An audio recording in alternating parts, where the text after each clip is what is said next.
Segunda carta do apóstolo Paulo à igreja em Corinto, capítulo de número 12, versículos do 7 em diante, vai dizer-nos assim a santa e poderosa palavra do Senhor.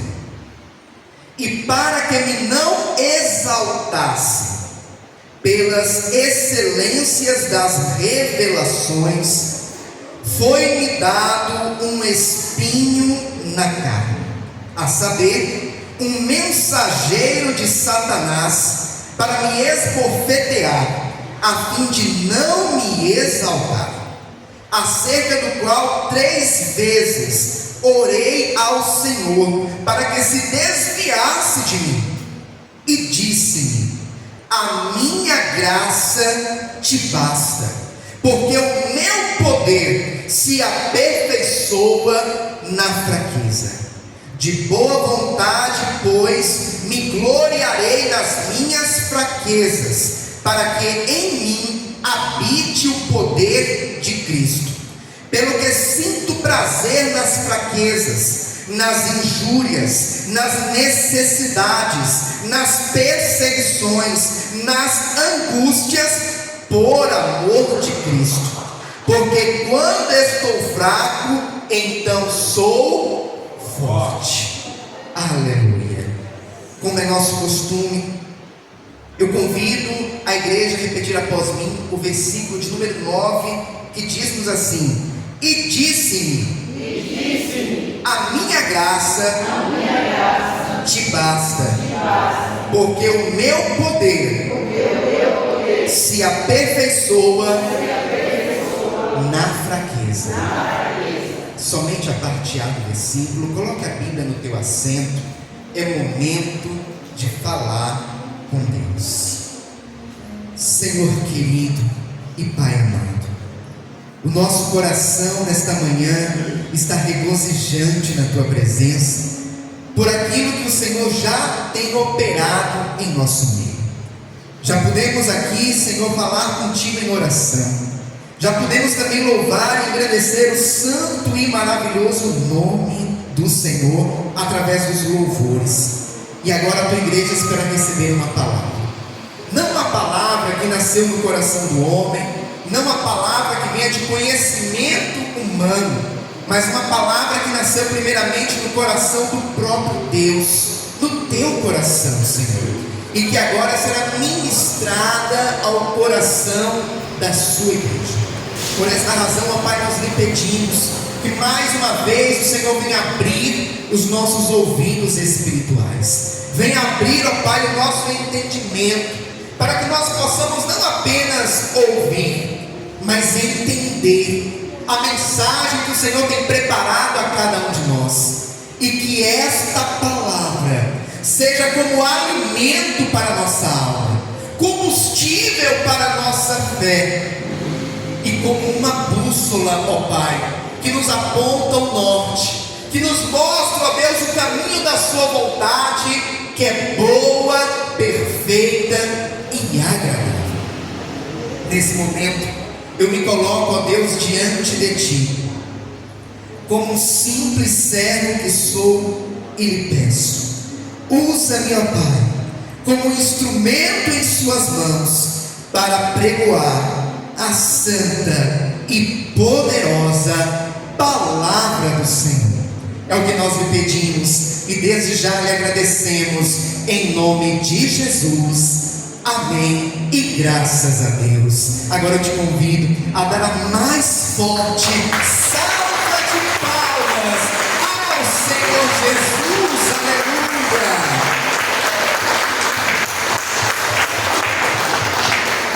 Graças a Deus. A igreja pode tomar o seu assento, fiquem todos à vontade. Louvado seja o santo nome do Senhor. Igreja de Cristo. Nos últimos dias temos falado um pouco aqui a respeito da igreja em Corinto. Como inclusive temos abordado a respeito desta igreja, foi dito aqui inclusive que a igreja em Corinto foi uma das igrejas plantadas por Paulo. O apóstolo Paulo, em sua segunda viagem missionária, chegando em Corinto, deu início deu início àquela igreja. E a igreja em Corinto, ela foi crescendo, foi se fortalecendo. E nós podemos ver por meio da Bíblia Sagrada que a igreja em Corinto era uma igreja abençoada, uma igreja forte, uma igreja inclusive que tinha muitos dons espirituais. Enquanto de um lado tinha um que falava em línguas estranhas, do outro lado já tinha outro que tinha o dom de interpretar línguas, e assim por diante. O Senhor foi entregando dons para aquela igreja. No entanto, é importante nós ressaltarmos que a igreja de Corinto ficava em uma cidade que era uma cidade portuária, uma cidade cosmopolita, uma cidade que tinha um fluxo de pessoas muito grande, uma cidade inclusive próspera financeiramente. Por essa razão, era estratégico ter uma igreja ali em Corinto. Era estratégico ter o Evangelho de Cristo sendo pregoado naquele lugar, para alcançar o maior número possível de pessoas. No entanto, Corinto era uma cidade onde havia muita idolatria, onde havia muita promiscuidade. Ali em Corinto ficava um templo, inclusive um grande templo, que foi feito para a deusa Afrodite, a deusa do amor, a deusa da fertilidade. Então ali, naquele templo dedicado a Afrodite, ficavam 1000 prostitutas, mulheres que adoravam a Afrodite por meio do seu trabalho na prostituição. Então, Corinto era uma cidade onde tinha muita idolatria e muita promiscuidade. Havia um sério problema ali com relação à fidelidade, inclusive, de marido para com esposa, esposa para com marido. Ali em Corinto tinha um segundo templo dedicado ao deus Apolo.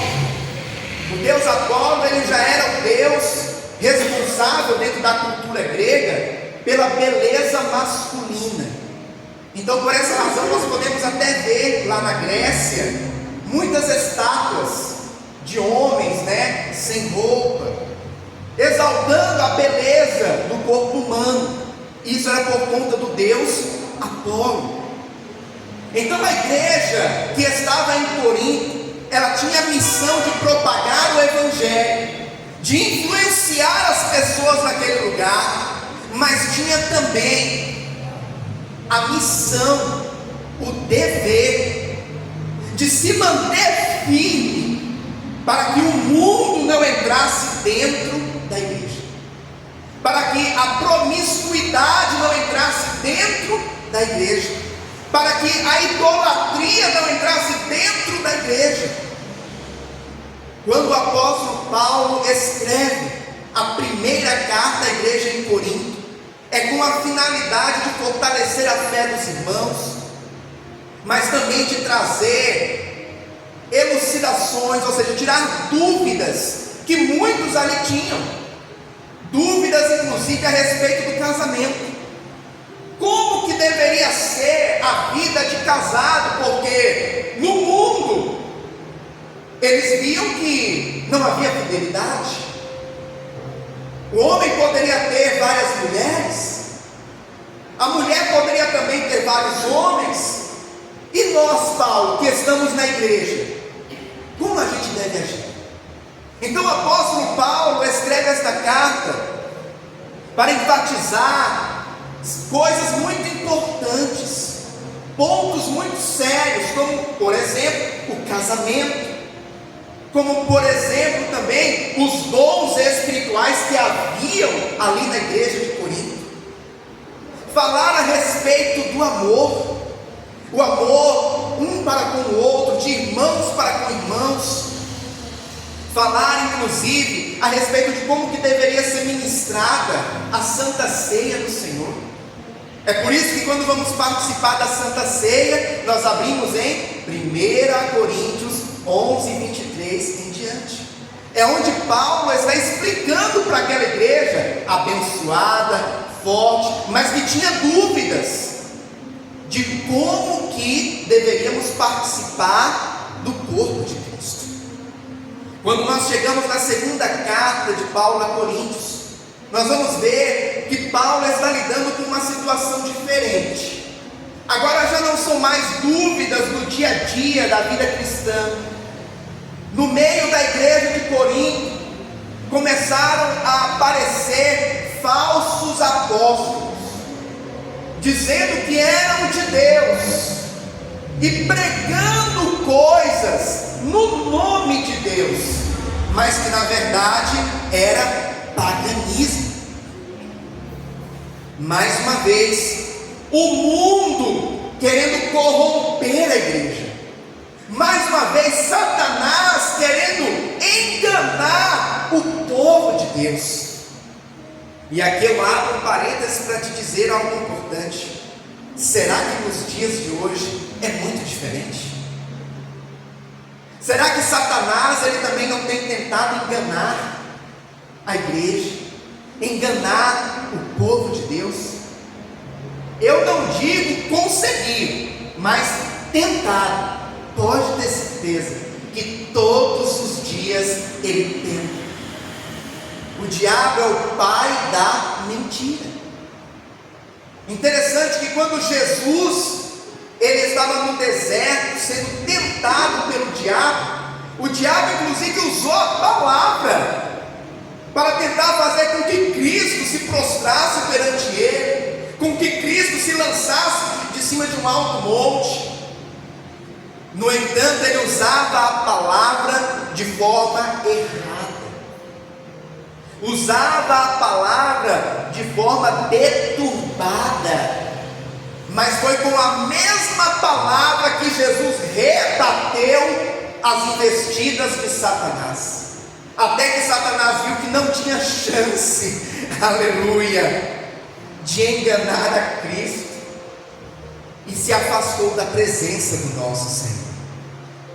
O mundo continua tentando entrar na igreja, o mundo continua tentando nos corromper, nos influenciar, mas nós precisamos ser firmes, nós precisamos nos manter na posição.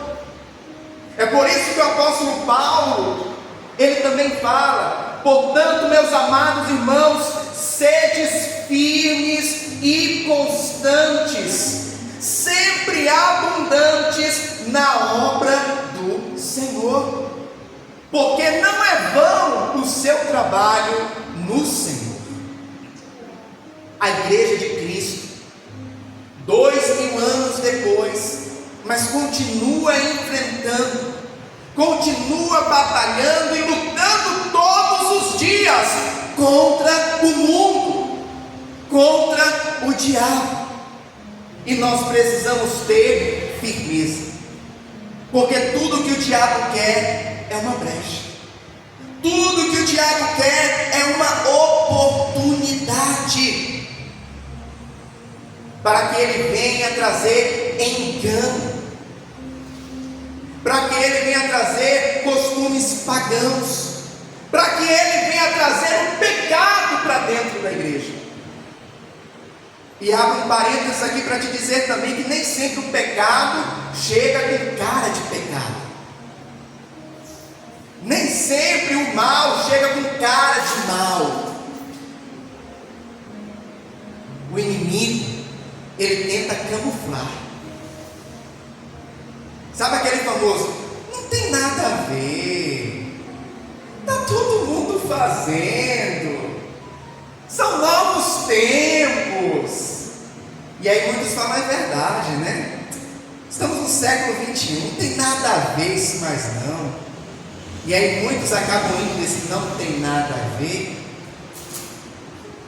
e acaba caindo no erro, acaba caindo no pecado. Mas eu quero te dizer nessa manhã que 2000 anos se passaram, mas pecado continua sendo pecado. O pecado não deixou de ser pecado porque os tempos são modernos. Pecado é pecado. E nós precisamos, como igreja de Cristo, nos afastar do pecado.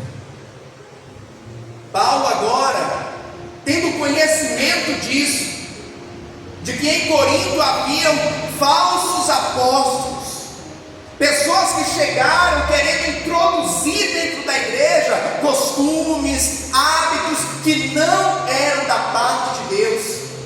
Paulo escreve agora essa segunda carta para rebater, para lutar espiritualmente contra isso. Eu imagino que Paulo, inclusive, tinha um carinho especial por aquela igreja, porque Deus usou ele para plantar aquela igreja. Então chegaram ao conhecimento dele que haviam pessoas ali pregando algo que era contra o que ele, inclusive da parte de Deus, havia ensinado. O coração de Paulo se entristeceu. Além disso, esses falsos apóstolos diziam, sabe o quê? Que o que Paulo havia ensinado estava errado, que Paulo não era um apóstolo de Cristo, que os irmãos não deveriam dar crédito ao que Paulo havia dito. Então Paulo escreve esta carta, a segunda carta a Coríntios, para rebater todas essas questões e para falar um pouco, inclusive, a respeito da sua vivência com Cristo, a respeito da sua vida, da sua trajetória, para que os irmãos entendessem que ele era um apóstolo de Cristo, que ele não era como mais um falso apóstolo, que ele não era como um falso profeta, semelhante aos que haviam aparecido lá em Corinto, mas que ele era um apóstolo de Cristo Jesus. Quando nós chegamos aqui no capítulo de número 12 da segunda carta de Paulo a Coríntio, nós vamos ver que Paulo está relatando para os irmãos a respeito de uma experiência que ele teve com Deus. E ele começa a narrar a respeito dessa experiência, dizendo: olha, existe um homem que há 14 anos viveu uma experiência, eu não sei se na carne ou fora da carne, se no corpo ou fora do corpo. E nessa experiência, este homem, ele estava falando a respeito dele próprio, foi levado ao terceiro céu, e ali ele viu coisas inefáveis, coisas extraordinárias, coisas espirituais tão lindas, que ele inclusive não conseguiria ali relatar por meio de palavras. Paulo estava falando de uma experiência que ele teve com Deus, onde ele foi, digamos que arrebatado ao terceiro céu. Irmãos, vocês sabem o que é isso? Quando nós vamos analisar a Bíblia Sagrada, nós vamos ver que a palavra do Senhor nos fala sobre 3 céus. Pastor, me explica melhor isso. O primeiro céu é esse que nós enxergamos, onde tem as nuvens, onde nós conseguimos ver os pássaros voarem. O segundo céu é o céu onde estão os planetas, os luminares. É como se fosse a nossa galáxia. Mas o terceiro céu é um céu que não pode ser visto com o olho nu, o olho carnal. É um céu que não pode ser visto com, inclusive, aqueles telescópios que conseguem ver, inclusive, os planetas mais distantes. Mas é um céu espiritual, que, para ficar mais fácil de entender, é a morada do Altíssimo. É um paraíso, aleluia. E Paulo fala que foi levado ao paraíso, e ali ele viu coisas que nunca antes ele havia visto, uma experiência que ficou marcada na trajetória de Paulo. No entanto, Paulo agora começa a dizer que por conta da excelência daquilo que ele havia visto, daquilo que ele havia contemplado, o Senhor permitiu que fosse colocado nele um espinho na cara, para que ele não viesse se vangloriar por conta daquilo que ele havia visto, por conta do que ele havia presenciado, por conta da experiência que ele havia vivido.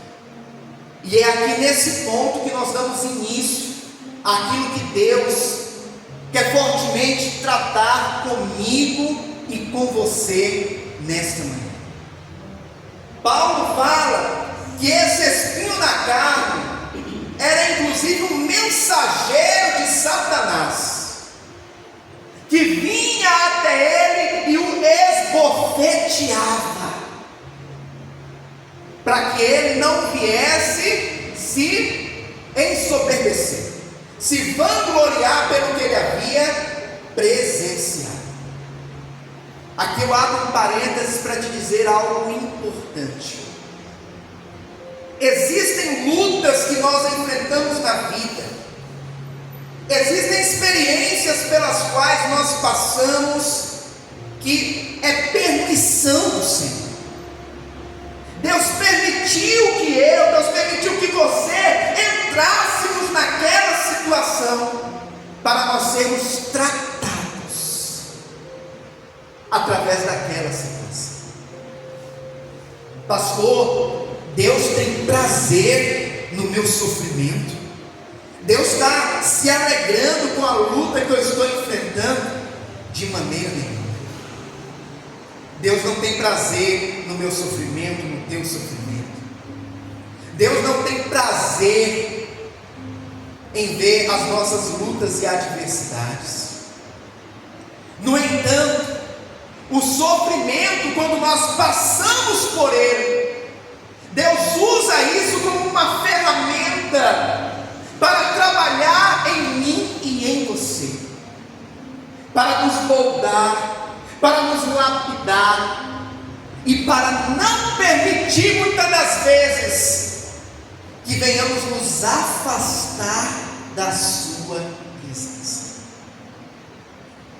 Pastor, como assim? Vou te explicar melhor. Existem pessoas que, se elas estiverem vivendo um determinado momento na sua vida, um momento muito próspero, um momento muito feliz, acabam se afastando, acabam se esquecendo de Deus, acabam se esquecendo de que Deus é totalmente necessário na vida dele, na vida dela. Existem pessoas que, em meio, por exemplo, à riqueza, se esquecem que são dependentes de Deus. Em meio à conquista de algo, se esquecem que foi Deus quem deu. Em meio a um momento em que foram presenteados com algo especial, pensam assim: eu já consegui o que Deus podia me dar, agora. No entanto, Deus, Ele conhece o nosso coração. Nós achamos que nos conhecemos muito bem. Eu me conheço, eu nunca faria isso, eu nunca agiria dessa forma, eu nunca iria me esquecer que eu sou dependente de Deus. No entanto, eu quero te dizer que existe um que te conhece melhor do que você mesmo, e é Deus. O apóstolo Paulo fala que o que ele presenciou, a experiência que ele teve foi tão excelente, que se Deus não enviasse, Deus não permitisse essa situação na vida dele, ele queria se ensoberbecer pelo que ele havia visto. Eu abro até um parênteses aqui para dizer algo importante. Antigamente as pessoas falavam da teologia, né? A letra mata o espírito. Não vai fazer esse negócio de teologia não, porque isso daí vai fazer com que você perca a unção, você perca a graça de Deus na tua vida, né? No entanto, nós sabemos que isso não é verdadeiro. A teologia não vai tirar a unção da pessoa, pelo contrário, vai auxiliar para que ela aprenda mais a respeito da palavra, fale com mais propriedade a respeito daquilo que o Senhor tem a entregar.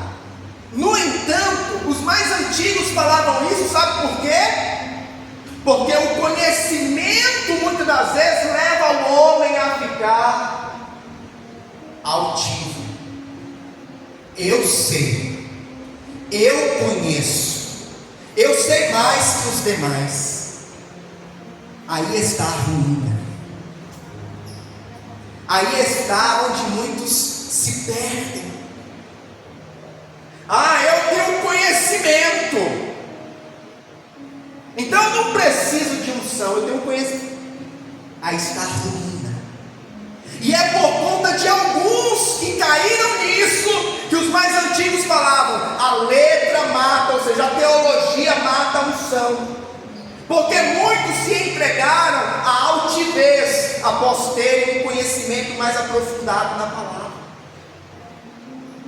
Então Paulo fala que por conta daquilo que ele experimentou, da experiência que ele teve, o Senhor permitiu que um espinho fosse colocado na sua carne, para que ele sempre se lembrasse que ele dependia totalmente de Deus.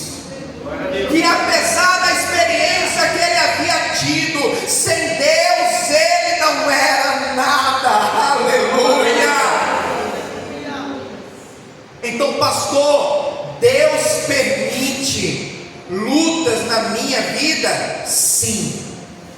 Pastor, Deus me molda através das dificuldades? Sim. Pastor, Deus tem um propósito nesta situação a operar em mim? Sim. Deus não faz nada sem propósito. Paulo fala que tinha um espinho na cara. E sabe o que ele fez? Ele diz: eu orei ao Senhor 3 vezes, para que o Senhor retirasse aquele espinho da cara. Eu pedi, eu bati o joelho no chão, eu clamei: Senhor, afasta de mim esse espinho da cara. E ele mesmo depois já fala: e o Senhor me respondeu: a minha graça te basta. Meu irmão e minha irmã, existem momentos na vida que você vai bater o joelho no chão, vai orar, e você já vai ver o céu se abrir e o milagre acontecer na hora. E eu tenho certeza que tem muitos aqui que já tiveram essa experiência e poderiam inclusive até testemunhar a respeito disso. Mas existem também situações que você vai bater o joelho no chão, vai clamar, e pode ser que a resposta de Deus seja não. Pode ser que a resposta de Deus seja espere. E aí, pastor, como lidar com o não de Deus? Como lidar com o espere de Deus? Eu sei que não é fácil. Eu sei que não é fácil quando nós desejamos algo da parte do Senhor e aquele algo não acontece. As coisas não ocorrem da maneira como planejávamos. No entanto, nós precisamos entender algo.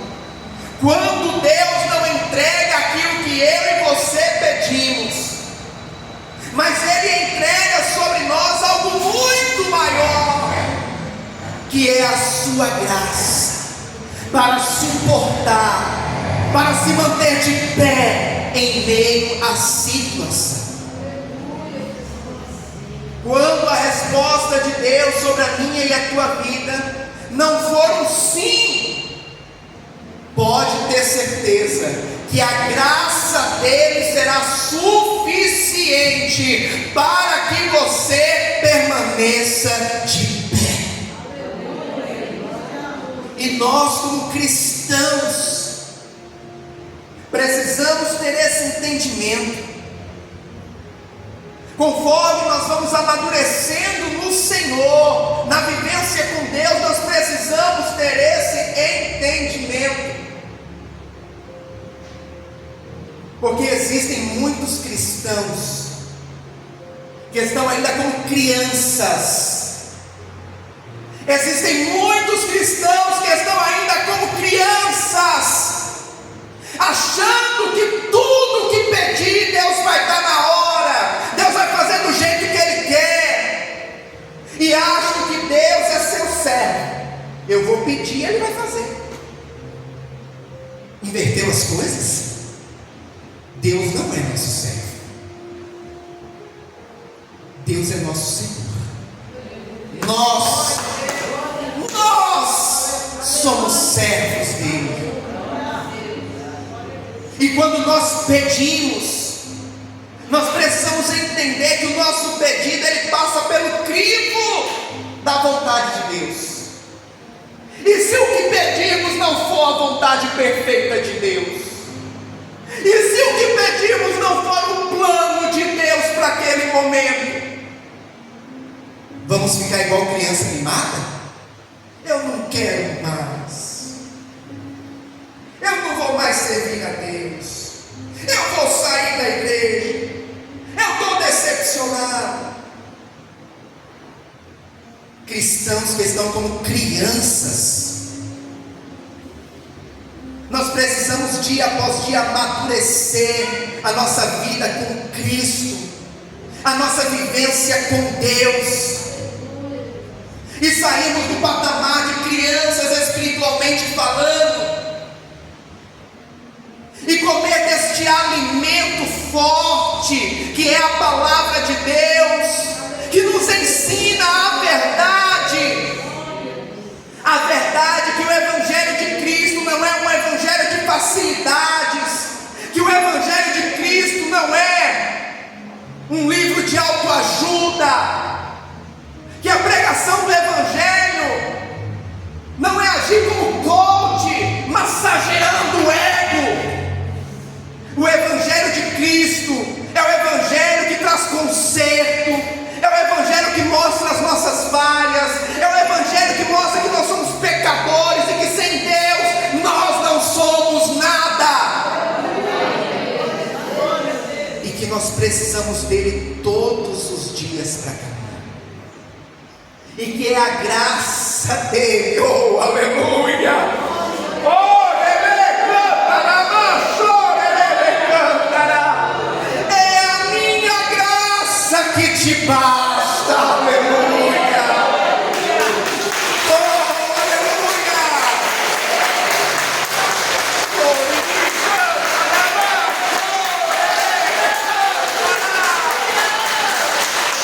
a minha graça te basta, e o meu poder se aperfeiçoa na tua fraqueza.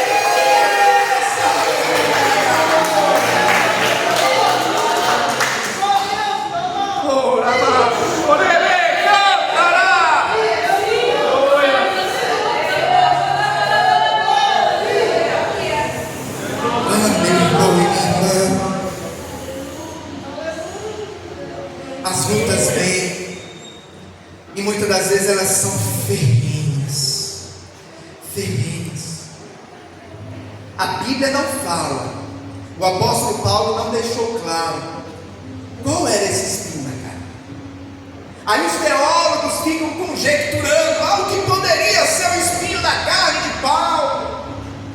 Eu não sei, a Bíblia não fala, e aquilo que a Bíblia não fala, se assim Deus quis, é porque Ele viu que não era necessário nos ser falado, nos ser revelado.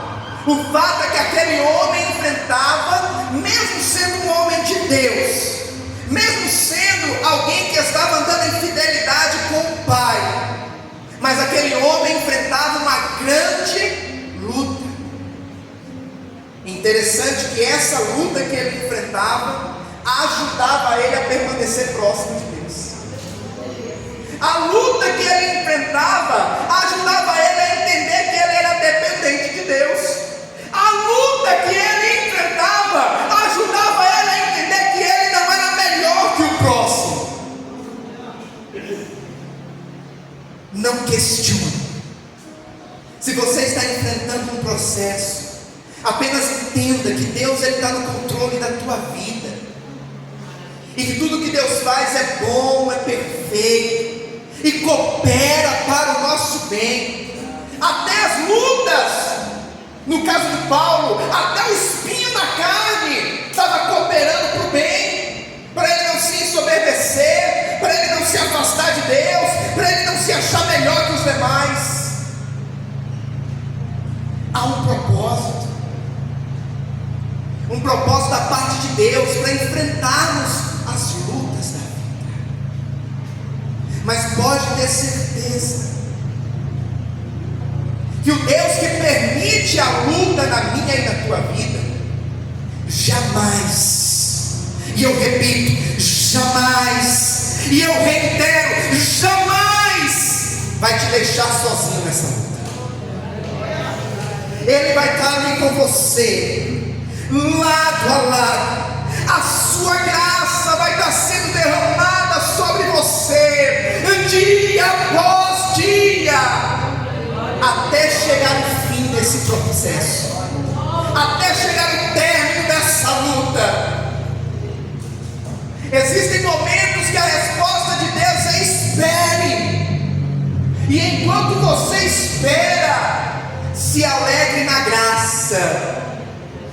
Saiba que a graça de Deus vai te dar forças para enfrentar, para continuar de pé, para não desistir. Porque nem tudo é no nosso tempo, nem tudo é na hora que queremos.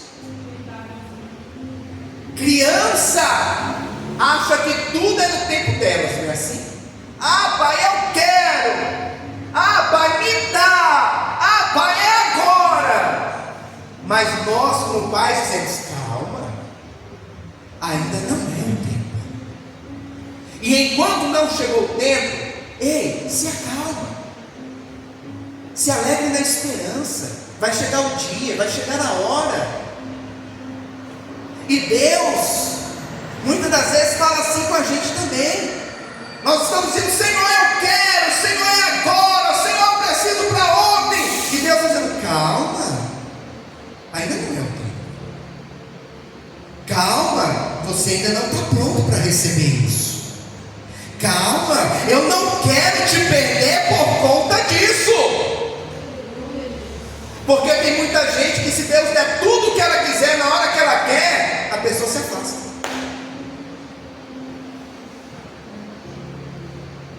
Há um tempo, e enquanto não chegar o tempo, a graça de Deus te será suficiente. A graça de Deus vai bastar para que nós venhamos superar, para que nós não venhamos desistir e persistir até o final. E o apóstolo Paulo, ele tinha compreensão disso, ele tinha conhecimento disso, tanto que ele diz: de boa vontade, pois me gloriarei nas minhas fraquezas, para que em mim habite o poder de Cristo. Pelo que sinto prazer nas fraquezas, nas injúrias, nas necessidades, nas perseguições, nas angústias, por amor de Cristo. Porque quando estou fraco, então sou forte. O apóstolo Paulo, ele tinha compreensão de algo muito importante, que que as lutas ele não iria vencer com a força do braço dele. Que as lutas que ele enfrentava, ele não ia vencer no grito,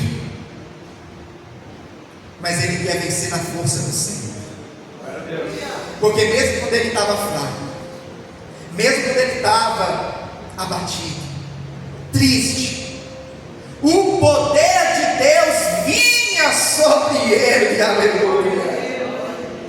E talvez você chegou aqui nessa manhã, nessas condições, fraco espiritualmente falando, entristecido, até mesmo angustiado ou abatido, e pensando assim: eu não vou mais conseguir, eu não suporto mais, eu não aguento mais essa situação. Talvez você até disse assim: hoje é o último dia que eu venho buscar a Deus, que eu venho buscar uma provisão, uma resposta de Deus. E o Senhor nesta manhã te fala: a minha graça te basta, e o meu poder vai se aperfeiçoar em meio a essa fraqueza, em meio a esse momento que você está passando. Você vai ver o meu mover, você vai ver o meu agir, e vai entender lá na frente que quem te deu a vitória não foi a força do teu braço, mas fui eu, o próprio Deus. Aleluia. Sem Deus nós não somos nada. O homem sem Deus é uma folha seca lançada ao vento. Vai para onde o vento soprar. Se sopra para a direita ele vai, se sopra para a esquerda ele vai, se traz de volta ele vem, e assim por diante. Mas o homem com Deus, ele tem direção. O homem com Deus, ele tem um alvo certo. O homem com Deus, ele não fica vagueando, ele tem direção, ele sabe o caminho. Entenda nesta manhã, meu irmão e minha irmã, que a graça de Deus é suficiente para nos manter enquanto não alcançamos aquilo que tanto desejamos da parte do Senhor. Enquanto não concluímos o processo. Na vida, nós enfrentamos muitas das vezes processos, e para suportar esse processo, só a graça, só a presença, só o Espírito Santo de Deus que nos ajuda a continuar de pé. A palavra do Senhor vai nos falar que o Espírito Santo nos ajuda em meio às nossas dificuldades, em meio às nossas fraquezas. Pastor, o que é isso? É a graça. É a graça que Paulo está falando, que manteve ele de pé, mesmo enfrentando o que ele estava enfrentando. Eu não sei o que hoje você está enfrentando, mas o Senhor tem um recado muito claro, tem uma mensagem muito certa para o meu e para o teu coração, que a graça dele será o suficiente para nós superarmos, para nós enfrentarmos esse processo. E mesmo quando você achar que não aguenta mais, que não tem mais forças, e que parece que vai desistir, saiba que o poder dele se aperfeiçoa na minha e na tua fraqueza. Quando achamos que não tem mais jeito, que as nossas forças estão se esgotando, o Senhor vai lá com o seu poder e te ajuda a caminhar, e te ajuda a prosseguir. E quando chega o tempo determinado por Ele te entrega a vitória, em nome de Jesus. Amém, amados. Vamos aplaudir.